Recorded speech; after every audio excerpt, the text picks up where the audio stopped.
¿Alguna pregunta, duda de los temas anteriores? ¿Nada? ¿Seguro? Bueno. La clase de hoy es sobre radiografía de tórax. Vamos a hacer un pantallazo general, por lo menos como para que tengan algún fundamento y tratar de explicar una radiografía de tórax cuando ustedes estén en presencia de uno, que es uno de los estudios fundamentales que se pide en una sala de clínica, en un control ambulatorio de un paciente por un clínico, de un neumonólogo ni hablar, junto con la espirometría, de un paciente de cirugía que se va a hacer un riesgo quirúrgico o un prequirúrgico, ¿sí?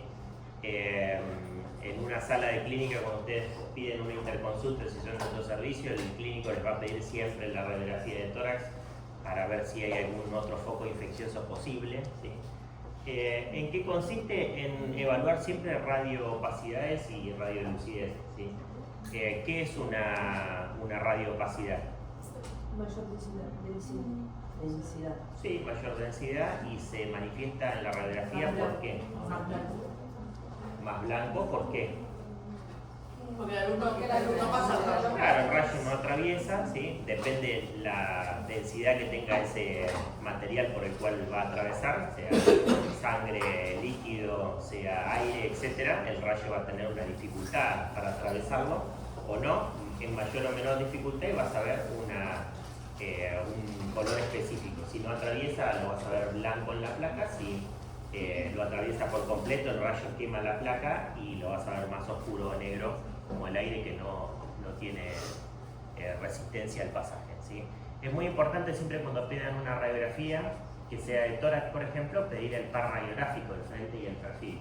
Después hay distintas incidencias para los senos paranasales, por ejemplo, la frontonasoplaca y mentonasoplaca, para ver los vértices a nivel pulmonar, la descentrada de vértices, para ver la de columna, obviamente la oblicua, ¿sí? Hay un montón de incidencias, y después las traumatológicas tienen su incidencia específica, que lo definen los traumatólogos en relación a lo que buscamos, ¿sí? Cuando es de tórax, siempre piden el perfil radiográfico, que ustedes tengan en cuenta que el cuerpo humano lo pasamos a una imagen bidimensional y no vamos a saber dónde está localizada esa imagen, si es anterior o posterior, ¿sí? Vamos a suponer, hacemos una radiografía de frente y este paciente tiene un cáncer de mama, vamos a ver una imagen nodular a nivel pulmonar. Y si no tenés la oblicua, perdón, la de perfil, no vas a saber si está localizado a nivel de mama, obviamente a nivel pulmonar, ¿tá?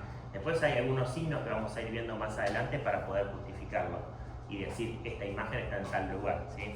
Hay dos tipos de radiografía de tórax de frente que podemos hacer, que es la teleradiografía, la que estamos acostumbrados todos a ver, que tiene una distancia del tubo a la plancha de RX de 2 metros aproximadamente, y eso lo que hace es conservarse las estructuras con el mismo tamaño de la realidad, ¿sí? Distinto pasa en la radiografía de tórax que vos podés hacer en la cama del paciente en una terapia intensiva con un portátil, en el cual obviamente que va a ser antero-posterior la incidencia del rayo y las estructuras van a tener un tamaño distinto, ¿sí?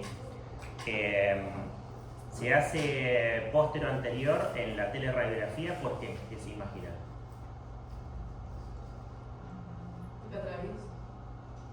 Y la otra también, la anterior a posterior, te va a atravesar igual. La superposición de la estructura quizá. Y por ejemplo, La silueta cardíaca. la silueta cardíaca, vos cuando te pones en antero-posterior, la silueta cardíaca está pegada a la placa radiográfica, ¿sí? O a los sensores, en este caso si es digital, y obviamente que los rayos van a hacer que esa estructura cardíaca se conserve y sea muy similar a la normal, ¿tá? Por eso podemos sacar el índice cardiotorácico, etcétera, con una teleradiografía y no con una radiografía como es antero-posterior. Siempre hay que hacerlo en inspiración completa, ¿sí? Siempre se le dice al paciente que inspire de forma profunda, y ahí es donde van a hacer la incidencia radiográfica. Y lo otro es colocar los brazos al costado para que los omóplatos se abran y dejen ver bien los campos pulmonares, ¿tá? Lo que hablábamos recién de opacidades básicas y cambios fisiológicos en esas opacidades, eso hay que saberlo. Las opacidades básicas obviamente que van a depender de esa densidad en la cual esté atravesando el rayo, ¿sí? Metálico que que prácticamente no lo atraviesa, ¿sí? Y después el aire que lo atraviesa por completo y a vos te va a dejar la placa de color negro, ¿sí? Y hay algunos cambios que son fisiológicos, que eso va a depender si está en inspiración o expiración. Obviamente, si vos en un tejido tenés mayor densidad o menor densidad y lo podés hacer a través de la respiración, ¿sí? Menos denso cuando el paciente respira profundamente, el aire va a atravesar con mayor facilidad y de esa manera lo vas a encontrar más negro a nivel de la tomografía. Las técnicas, no se olviden siempre que pueden ser rotadas o a veces una cifroscolosis te puede cambiar las densidades. A veces un pulmón lo ves un poquito más oscuro que otro y tiene que ver solamente con la posición que se colocó el paciente sobre la placa. Y algunas patológicas que bueno, pueden aumentar o disminuir el pasaje de ese rayo. Por ejemplo, en el enfisema va a aumentar el pasaje, lo vas a ver más negro por la retención de aire, y si hay una masa, obviamente que lo vas a encontrar con una densidad mayor, ¿sí? Más dificultad para el pasaje del rayo, ¿sí? Para interpretar la radiografía siempre hay que tratar de buscar un algoritmo, ¿sí? Hay uno que es un poquito más fácil para acordarse, por ejemplo, ¿sí? Si la placa está centrada, ¿sí? O descentrada, que eso tiene que ver con la distancia de la articulación de la clavícula a nivel del esternón. Si son equidistantes a las apófisis espinosas, obviamente de la columna, obviamente que esa placa está centrada, ¿sí? Si no, va a estar rotada, o hacia un lado o hacia el otro. Si está completa o incompleta, eso lo van a ver a través de las apófisis acromioclaviculares bilaterales y de los senos costofrénicos, tanto derecho como izquierdo. Deberían verse esos 4 puntos principales para decir que esté completa, si no la vamos a describir como incompleta. Si está acostado o sentado o parado en su defecto, eso lo vemos a través de la cámara gástrica. Si en la cámara gástrica hay aire, ese paciente está en bipedestación o sentado. Siempre en capacidad pulmonar total, y eso lo vas a ver a través de los arcos costales, ¿sí? Los que tenemos que ver son entre 5 o 6 arcos costales anteriores, o en los posteriores contamos 10, ¿sí? Acuérdense que las costillas vamos a contar siempre desde atrás hacia adelante, la vamos a ir siguiendo una por una para ver también si hay alguna alteración sobre esa costilla que estamos contando. La penetrancia, eso lo vas a ir viendo en relación al kilovoltaje, pero bueno, eso lo puedes ir regulando en los que sean ahora las digitales, o vas regulando los contrastes y puedes tener el contraste que vos quieras, y las imágenes que vos quieras podés verlas sin ningún tipo de inconveniente. Eso se hacía antes cuando regulabas el kilovoltaje para quemar la placa radiográfica, a veces venían muy quemadas, etc. Y el revelado, a veces hay algunas alteraciones en ese revelado de las placas, todavía hay algunos equipos, la mayoría son digitales, pero para que sepan que a veces puede haber alterados en esas placas radiográficas que justifican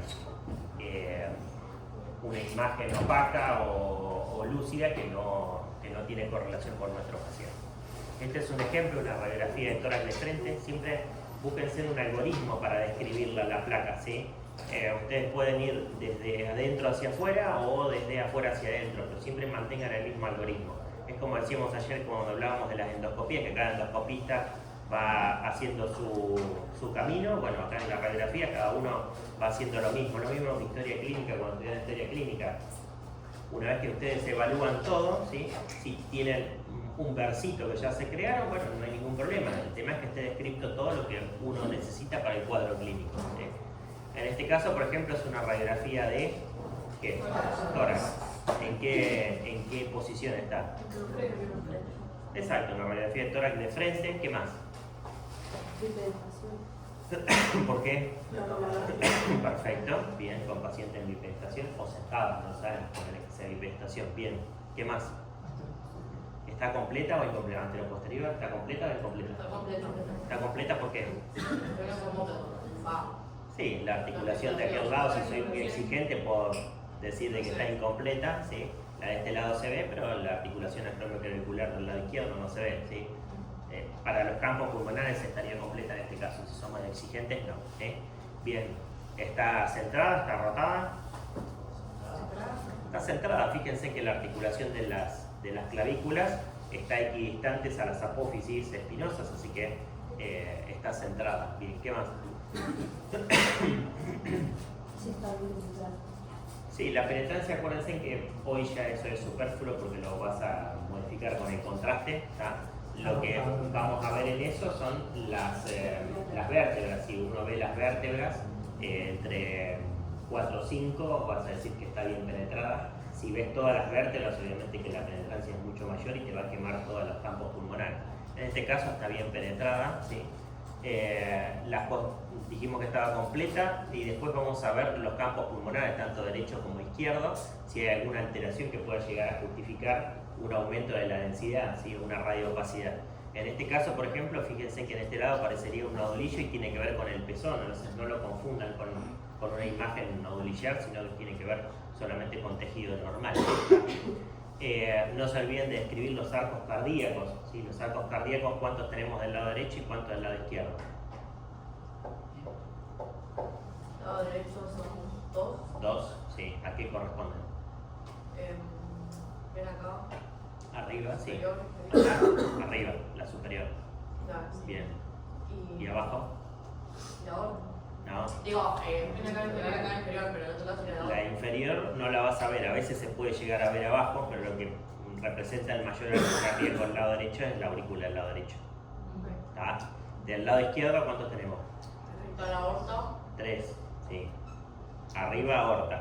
Las venas pulmonares. En el medio, las venas pulmonares, la orejuela de la aurícula del lado izquierdo, ¿sí? Y abajo, el ventrículo izquierdo formando el tercer arco, ¿sí? El ventrículo del lado derecho se apoya ahí sobre el diafragma, ¿sí? Y los ángulos que te genera la superposición de la imagen con el pulmón del lado derecho y el corazón, y el pulmón del lado izquierdo con el corazón, son los ángulos cardiofrénicos, ¿sí? Esos ángulos cardiofrénicos en algún momento pueden estar velados, y en el lado derecho a veces nos genera una confusión porque está como amputado, y eso tiene que ver con la vena cava inferior y no significa que esté velado por ninguna causa, ¿sí? La cámara gástrica ya hablamos. Respecto a las partes óseas, ¿qué les parecen las partes óseas? ¿Están conservadas? ¿Están osteopénicas?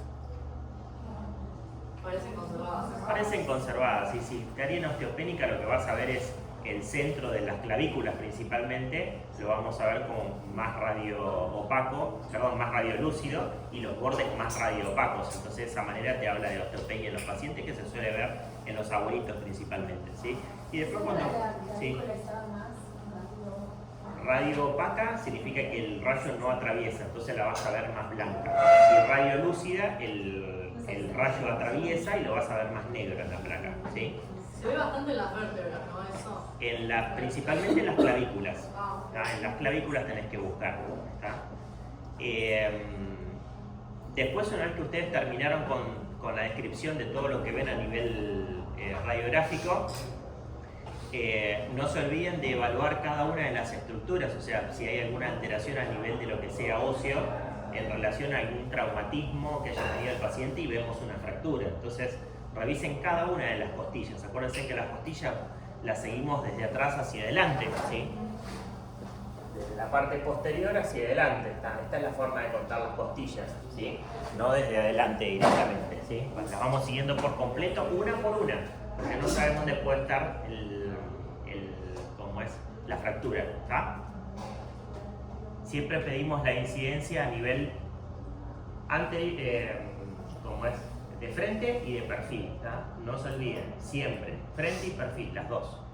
Esta es más o menos una representación esquemática para que tengan una idea qué es lo que vemos, qué lóbulos vemos a nivel de la placa de frente, ¿sí? Superior e inferior, una partecita del medio, y del otro lado superior gran parte y una partecita muy baja del inferior del lado izquierdo, ¿sí?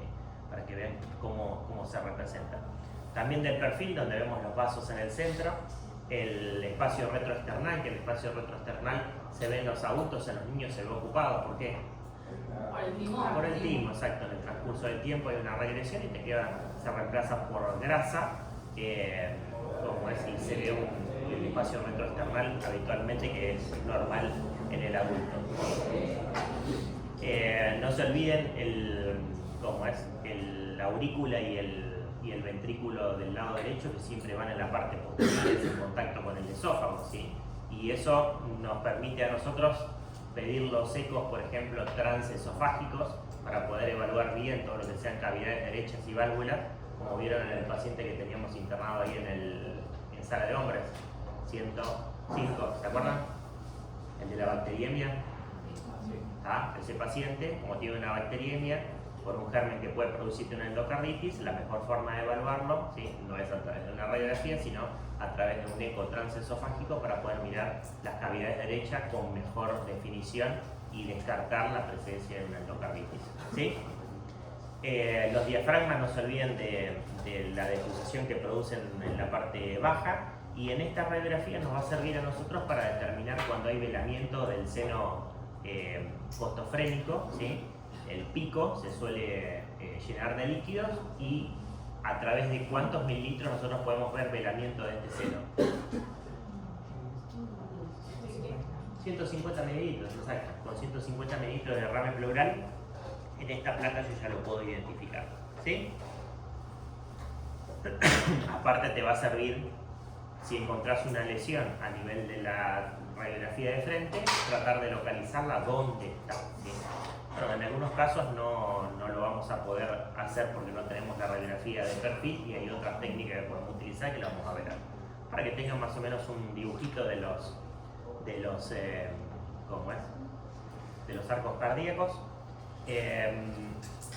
Esto después lo leen con tranquilidad, no nada lo que podemos encontrar y dónde está localizado cada una de las estructuras.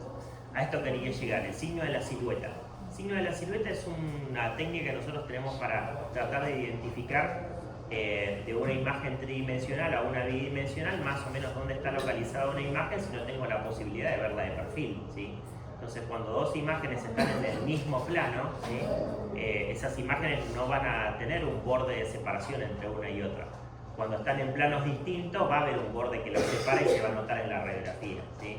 ¿Cómo se divide el mediastino? O sea, para el signo de la silueta nos vamos a guiar en el mediastino sabiendo las estructuras que nosotros tenemos en el mediastino. Y así, ¿cómo se divide ese mediastino?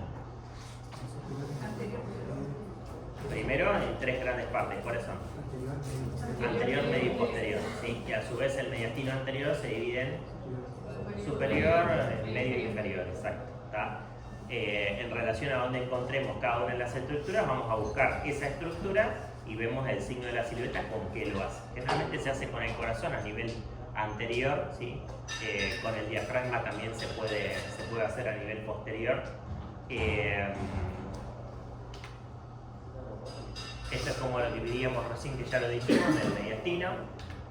Y fíjense en estas imágenes, ¿sí? Por ejemplo, a nivel del corazón, ¿sí?, que es bien anterior, está en el mediastino anterior, y el lóbulo medio a nivel pulmonar está anterior, entonces va a ser signo de la silueta cuando tenga una masa, cuando tenga una neumonía sobre el lóbulo medio a nivel del lado derecho, voy a encontrar que hace signo de la silueta con el corazón. Si la imagen es más posterior, o sea, a nivel pulmonar, tengo una lesión, ponele en lóbulo inferior del lado derecho, no va a ser signo de la silueta con el corazón porque una es posterior y la otra es anterior, ¿sí? Entonces no voy a encontrar un borde que lo diferencie, ¿sí? Fíjense en la de perfil, la localización de cada una de las imágenes aproximadas donde estaría, ¿sí?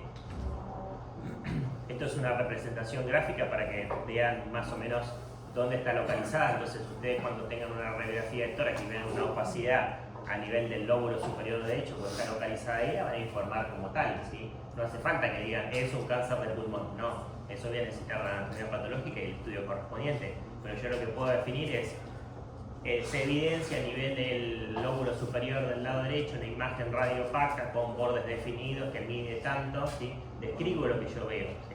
La imagen que vos estás viendo es conveniente describirlo en la placa, ¿sí? Si está próxima a algún vaso grande, si tiene los bordes espiculados, si tiene calcificaciones, si no las tiene, si tiene virus meridado alrededor, etc. Todo eso tengo que describirlo en la placa, ¿sí? Lóbulo medio, bien anterior y encuña en la de perfil. El lóbulo inferior del lado derecho, fíjense que compromete dos partes, o sea, si vos tenés una imagen ahí en el medio no vas a saber si es del lóbulo inferior del lado derecho o está en el posterior del lado derecho, producto de que a veces se superponen. Por eso es importante tenerla de perfil para tratar de identificarla específicamente dónde está, ¿sí? Del lado izquierdo es un poco más fácil, ¿sí? Son dos lugares, no le va a cerrar por otro. Está bueno tenerla de perfil siempre, ¿sí? Bueno, los signos cérvico-torácicos son otros, si están en el mediastino posterior, obviamente que se ve por encima de la clavícula, si está por debajo del de la clavícula, la vamos a encontrar que está en el mediastino anterior. ¿Tá? Podemos utilizar entonces el corazón y podemos utilizar a nivel de la región clavicular para tratar de identificarlo. ¿Tá? Bueno, esto así como ven que es un embrollo, la verdad que te va a definir varias cosas como para tratar de interpretar una radiografía de tórax, ¿sí? Esto lo hice yo, no lo hizo ChatGPT ni nadie sentadito con el programita a ver cómo demonios lo diagramaba, ¿no? Fíjense que yo le puse patrones radiográficos, ¿tá? Vos tenés que pueden ser patrones de radioopacidades, ¿sí? Radiolucidez, algunos patrones pleurales, patrones extrapleurales y las lesiones a nivel mediastínicas. Todo lo que sea radioopaco, ¿sí? Vos lo podés tener en alguna localización específica de ese pulmón. Entonces, puede ser alveolar, puede ser intersticial, puede ser por una atelectasia, puede ser por nódulos y masas. ¿Tá? Eso te va a aumentar la radioopacidad a nivel pulmonar. Vamos a ir viendo cada uno de los casos específicos. Pero a nivel alveolar puede ser generalizado, localizado difuso o localizado mal definido, ¿sí? Esto tiene que ver específicamente con el alveolo, si se llena con líquido, con sangre, con pus, si está localizado en un determinado lugar por una separado por una cisura, si es a nivel segmentario o es difuso por completo. Ahí que pensarían, por ejemplo, si está localizado en un determinado lugar con aumento de la radioopacidad localizada en un lóbulo, por ejemplo, ¿qué pensarían? Estamos hablando a nivel alveolar, ¿sí? Adentro del alveolo. ¿Con qué se llena el alveolo?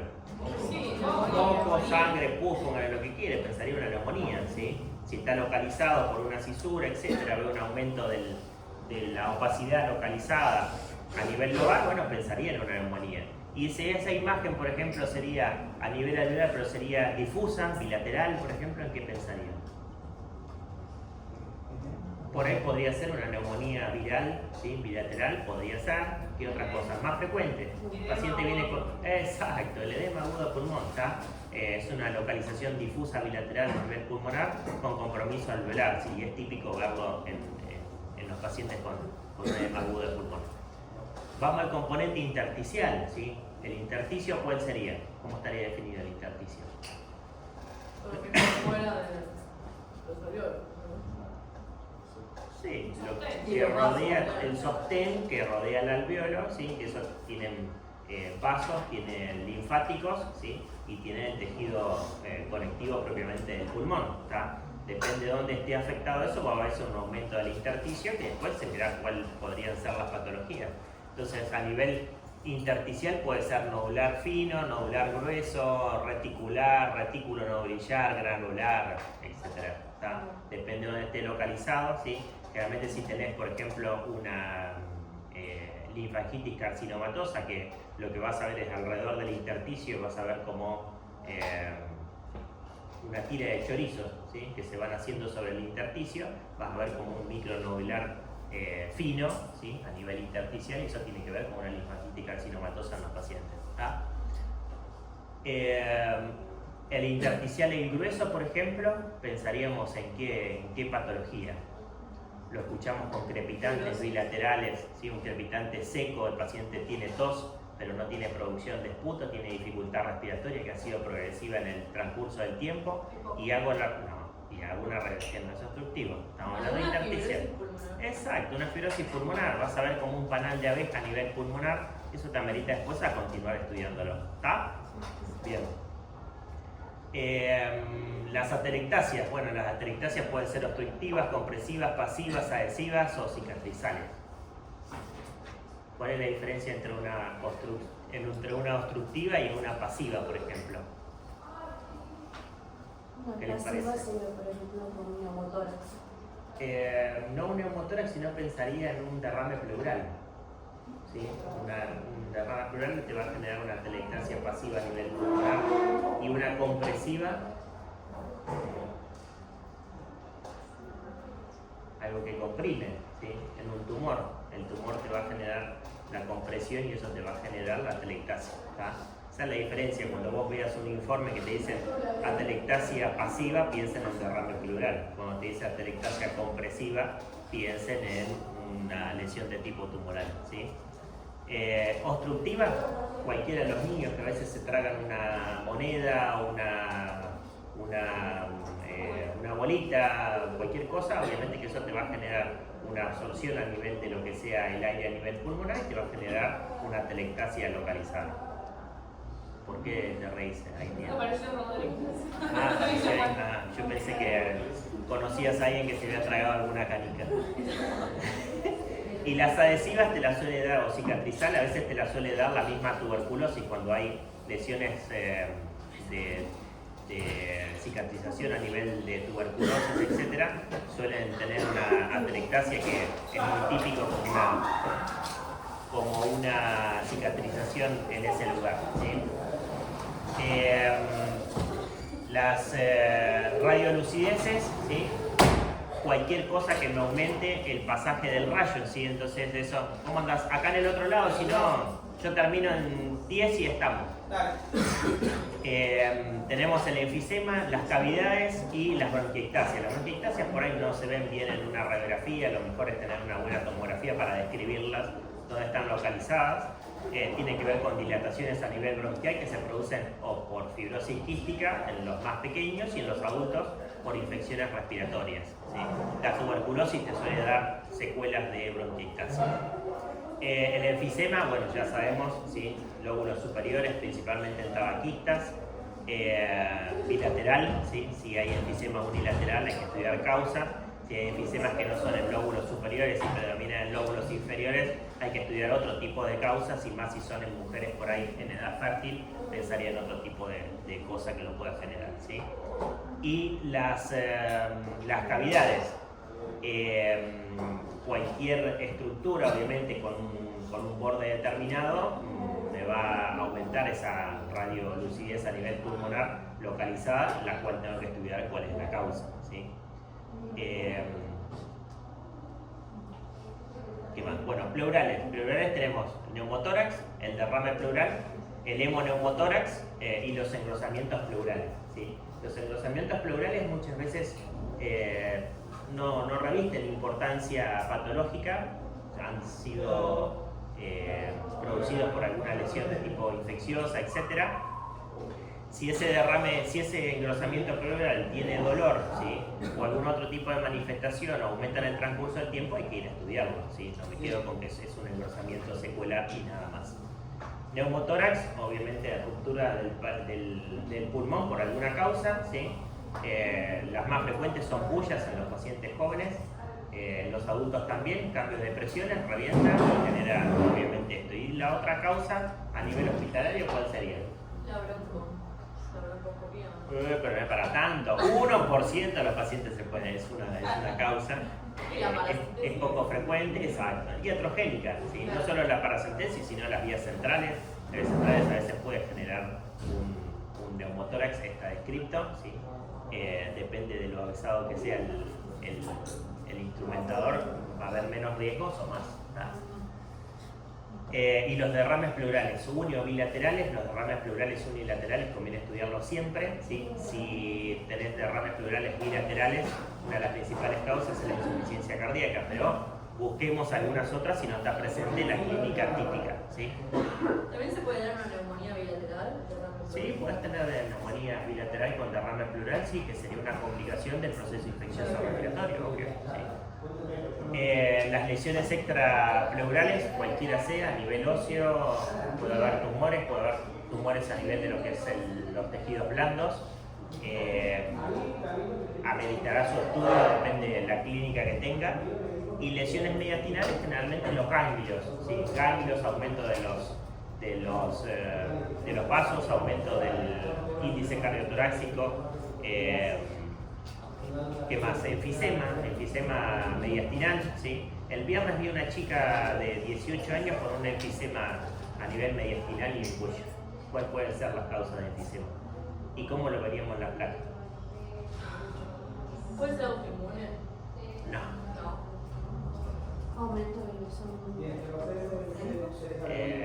No, a nivel de la placa lo que vas a ver es un aumento de la radiolucidez localizada, ¿sí? A nivel de lo que es el mediastino y generalmente el cuello, ¿sí? Y cuando ustedes van a palpar la región donde está el enfisema van a sentir crepitantes, no se olviden de eso, ¿sí? El crepitante a nivel subcutáneo, eso hay que buscar cuál es la causa, ¿sí? Pueden ser causas infecciosas que son muy graves, ¿sí? Pero en este caso era más sencillo. Está intubado. No, vino a verme al consultorio ambulatorio. No la intubaron porque a veces las lesiones a nivel traqueal pueden llegar a darte ese enfisema. Las endoscopías te lo pueden producir también, rupturas de tráqueo o de esófago te pueden generar esto, ¿sí? Y se da habitualmente en los pacientes que son asmáticos, por el esfuerzo respiratorio, por tos continua, el aumento de la presión, ¿sí? Te va a generar a veces salida de aire por pequeñas microfisuras que se generan sobre la vía respiratoria y te genera ese enfisema, ¿sí? Habitualmente se resuelven solos. Después tenés la otra connotación que pueden hacer mediastinitis en contexto de una ruptura esofágica por un hueso de pollo, etcétera, que se hayan tragado, ¿sí? Eso puede ocurrir también. Y lo otro que se da frecuentemente son los traumatismos, los accidentes de tránsito. Con el cinturón de seguridad uno lo que hace es, y cuando chocas en ese mismo momento el aumento de la presión que te genera la desaceleración brusca te va a generar a veces ese enfisema, ¿sí? El enfisema no se ve como costillas horizontalizadas. No, eso es el enfisema. El enfisema vos lo que vas a hacer es aumentar el espacio intercostal.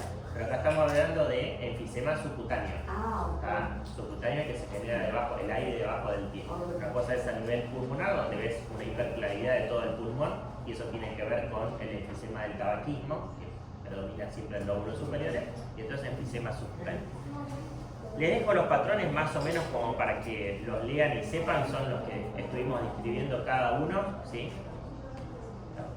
Por ejemplo, el patrón de alveolar, lo que hablábamos hoy, si es pus, es una neumonía, si es agua, es una edema aguda de pulmón, si es sangre, es una hemorragia alveolar difusa, si son células, es un carcinoma lipídico, ¿sí? Esta, por ejemplo, es una radiopacidad a nivel de el lóbulo medio, el lóbulo inferior, ¿sí? Del lado derecho, porque fíjense que te genera una diferencia entre lo que es pulmón y lo que es corazón. Entonces tenés un límite, ¿sí? Que te habla de que esto no está a nivel anterior, sino a nivel posterior, y por el signo de la silueta teniendo esta placa podemos decir que tiene que ver con una neumonía en el lóbulo inferior del lado derecho. Esto, por ejemplo, Broncograma aéreo. tiene broncograma aéreo en distintos lugares, ¿sí? ¿Qué más? Derrame pleural. Sí, ¿qué más? Parece una edema aguda de pulmón, exacto. Tenés las alas de mariposa y tenés lo que hablábamos, el compromiso alveolar bilateral, ¿tá? Muy típico de los pacientes con un edema aguda de pulmón. Puede ser por la placa, si está hecha la placa específicamente cambiar el contraste para que se vea bien en las alas de mariposa, que con un poco de imaginación la vas a ver acá, ¿tá? Está hecha específicamente para eso. Sí, evidentemente probablemente tenga, porque un paciente normal no te va a hacer un edema agudo de pulmón, probablemente sea un tabaquista de larga data, porque fíjate que los pulmones están como hiperinsuflados, ocupan todo el lugar, así que un enfisematoso tranquilamente lo puede hacer, ¿sí? Siempre INC uno hace la evaluación clínica y los estudios son para confirmar los diagnósticos que uno sospecha en la evaluación, ¿tá? No me voy a guiar en los estudios para hacer la interpretación diagnóstica, me van a ayudar para hacerlo, pero la semiología es lo fundamental para ustedes. Este es muy similar al anterior, pero no tiene un patrón en la de mariposa, ¿sí? Este es un paciente con una hemorragia alveolar difusa, ¿sí? Este tipo se muere. Los patrones intersticiales, lo que hablábamos recién, ¿sí? Recuerdan la fibrosis pulmonar, ¿sí? Sospéchenla. Esto es algo de intersticio para que sepan qué es lo que corre por el intersticio, qué es lo que hay a nivel alveolar y qué es lo que llega al centro del alveolo, y en relación a cuál es la alteración que justifique la enfermedad que tiene el paciente, cómo va a ser la connotación a nivel de imágenes. Este, por ejemplo, es un paciente que tiene una tuberculosis biliar, ¿sí? Fíjense que tiene un patrón micronovillar bilateral. ¿Ah? predomina, lo que predomina es fundamental. Y en este, Ese vidrio esmerilado. vidrios medilados, ¿te parece? No. Vidrios medilados más de la tomografía, ¿sí? Una vieja, ¿Eh? El panal de abeja, exacto, el famoso panal de abeja tiene que tener un criterio imagenológico, ¿sí? Fíjense que son todos en empalizadas, ¿sí? ¿Ya? Predominan en lóbulos inferiores y en lóbulos superiores no tanto, tiene un gradiente ápico basal, ¿sí? Tiene menos en como es en los vértices y tiene más en las bases. ¿Ya? Generalmente cuando vean eso, un paciente que tiene una espirometría con una restricción moderada severa, una alteración en el test de la caminata, etcétera, bueno, ya pueden saber que es un paciente que tiene una fibrosis pulmonar. Y el diagnóstico hoy día de la fibrosis pulmonar es a través de la tomografía con cortes de alta resolución. No hace falta tener una biopsia, a menos que tenga algunos criterios que te lleven a tomar una biopsia, ¿sí? Ese era un paciente con fibrosis pulmonar. Bueno, las atelectasias, lo que decíamos, compresivas, cicatrizales, bla bla, algunos signos directos que se ven en la radiografía, que son los desplazamientos en los lóbulos y los colapsos, ¿sí? Por la pérdida de volumen, que el pulmón trata de hiperinsuflarse y compensar esa pérdida de volumen, y algunos signos indirectos de aumento de la densidad, la elevación del hemidiafragma, los espacios intercostales se achican de ese lado, etcétera, elevación del ilio, depende de dónde esté localizado. Lo mismo de lo que hablábamos recién, fíjense acá por ejemplo es del lóbulo superior, como el pulmón, la cisura menor y todo intenta irse hacia el sitio colapsado. Este es del lóbulo medio, fíjense cómo está a nivel cardíaco y te hace un signo de la silueta con el corazón, entonces por ahí lo puedes confundir como una neumonía, ¿sí? La diferencia es que en este caso no va a tener fiebre, no va a tener tos, no va a tener expectoración y va a tener obviamente dificultad respiratoria. Entonces esa placa hay que tener una atelectasia ahí. Este es un poco más difícil de verlo, ¿sí? Fíjense que ahí abajo está a nivel de la aurícula del lado derecho, colapsado. El resto se intenta desplazar, el lóbulo medio está en la misma localización y eso te lo va a hacer más dificultoso, por eso está bueno tener la de perfil también como para verlo. En el lado izquierdo obviamente es un poco más difícil porque prácticamente el pulmón ocupa todo el hemitórax. Y en el del lóbulo inferior es aún más difícil, lo vemos generalmente en la tomografía, porque se queda retrocardíaco, entonces el corazón te lo opaca y no lo puedes ver, ¿sí? Es importante también la radiografía de perfil en este caso. La tomografía se ve. ¿Y esa qué les parece? No, una cosa es el broncograma aéreo, ¿sí? El broncograma aéreo, acuérdense en que lo van a ver. Yo tengo una apología que lo van a ver como un caminito de hormigas. Ese es el broncograma aéreo sobre una superficie blanca. Un caminito de hormigas sobre la superficie blanca es un broncograma aéreo. La significación de eso es, tenés alvéolos que están llenos de secreciones respiratorias, sangre, moco, lo que sea, y otro lugar donde el rayo atraviesa de forma sin resistencia porque no tenés contenido, entonces pasa rápido y lo vas a ver más oscuro, más negro, ¿tá? Entonces esa sería la connotación del broncograma aéreo. No, esto es lo que vos ves ahí, es parte de las pleuras que la arrastra la vena ácigos, es una variante anatómica normal de la vena ácigos, ¿tá? Y se forma el lóbulo del ácido que está ahí arriba, contra la tráquea, nosotros le llamamos lóbulo del ácido, ¿sí? Es una variante anatómica normal, cada tanto en alguna tomografía se suele ver, no es patológico. Masas o nódulos, acuérdense lo importante de masas o nódulos es que tenés que describir dónde están, ¿sí? Es muy importante, ¿por qué? Porque una paciente mujer, por ejemplo, que fuma durante muchos años y está en lóbulos superiores, eso tiene una mala connotación para el pronóstico de ese nódulo, ¿sí? Si es un nódulo pequeñito, de bordes definidos, que está calcificado, está en lóbulos inferiores, subpleurales, esos son menos probables de que sean cancerígenos, ¿sí? El tamaño también es muy importante, si no es lo mismo tener un nodulillo de 3 milímetros a tener una imagen de 4 centímetros a nivel pulmonar en el lóbulo superior, ¿sí?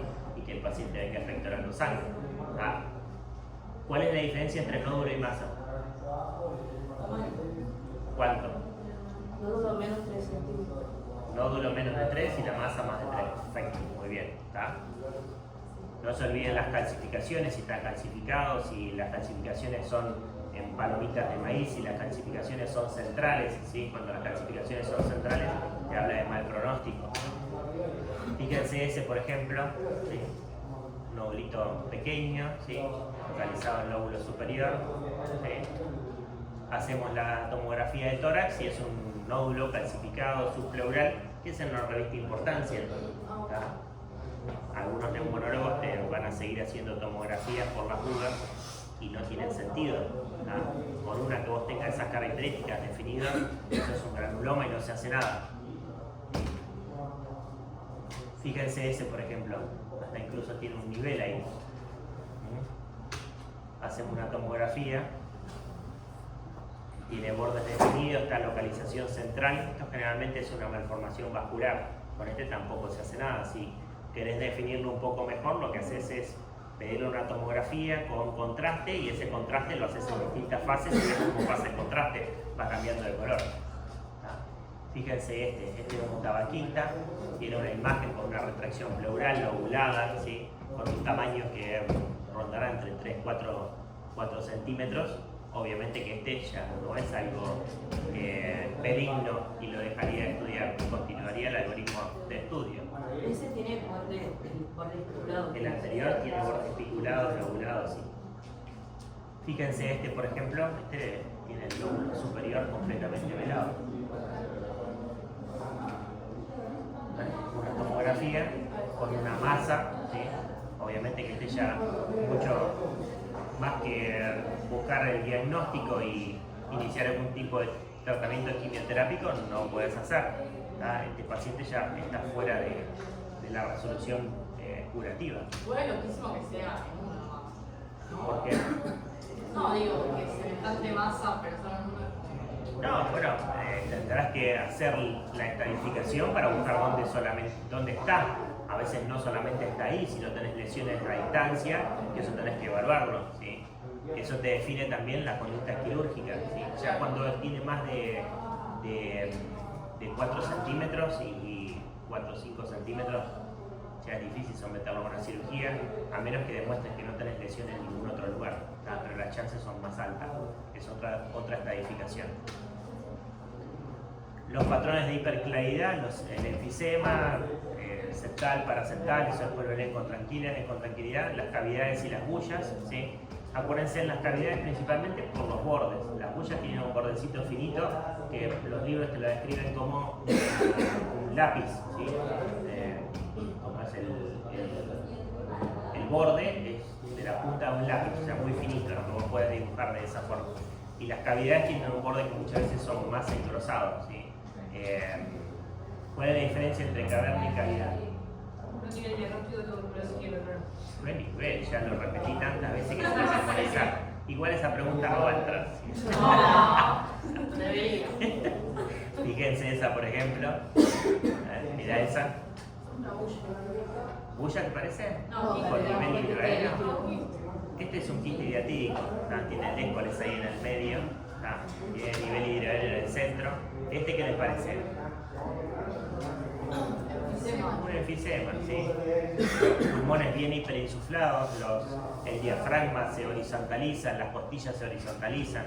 Fíjense cómo ese pulmón está desesperado por ahí de hiperinsuflado, tratando de ocupar todo el espacio a nivel torácico por la destrucción del parénquima que tiene, ¿no?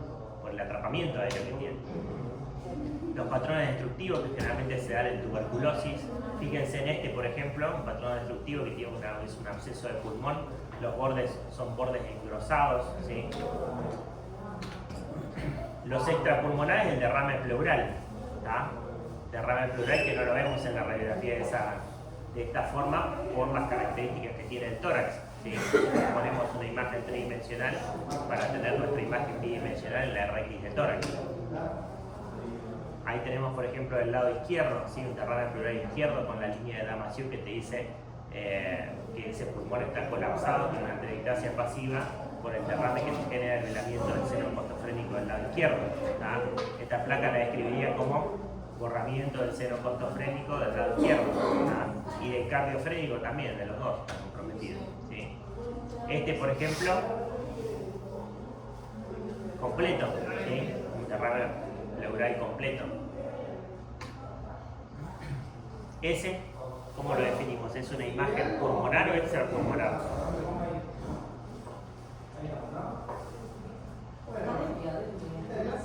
Está desviado del medio espino, pero probablemente tenga que ver con esa aorta súper gigante que tiene. Tiene un botón aórtico muy procidente. Puede ser que sea posterior. Puede ser que sea posterior. Cuando la imagen la encontrás a nivel pulmonar y esa imagen te genera un ángulo obtuso sobre el pulmón, ¿sí? Esta imagen es extrapulmonar.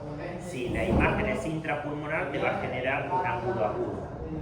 ¿Ah? Entonces este es un tumor probablemente a nivel de la pleura, ¿ah? Una imagen pleural, o el signo de la embarazada, la conocía yo en mi época de estudiante. ¿Y ese? ¿Te parece? ¿Enfisema? Ah, no, neumotora. Exacto, fíjate que acá está el pulmón. Ah, ahí se ve que lo vi. El resto es neumotórax. Más o menos para que sepan, les dejo unas tomografías, ¿sí? Qué es lo que son cada una de las estructuras, para que tengan una idea de dónde están parados cuando ven una tomografía. ¿Sí? Nosotros acá pedimos muchas tomografías. ¿Ah? Esto después lo miran con tranquilidad. ¿Dudas, preguntas? ¿Nada? Bueno, muy bien.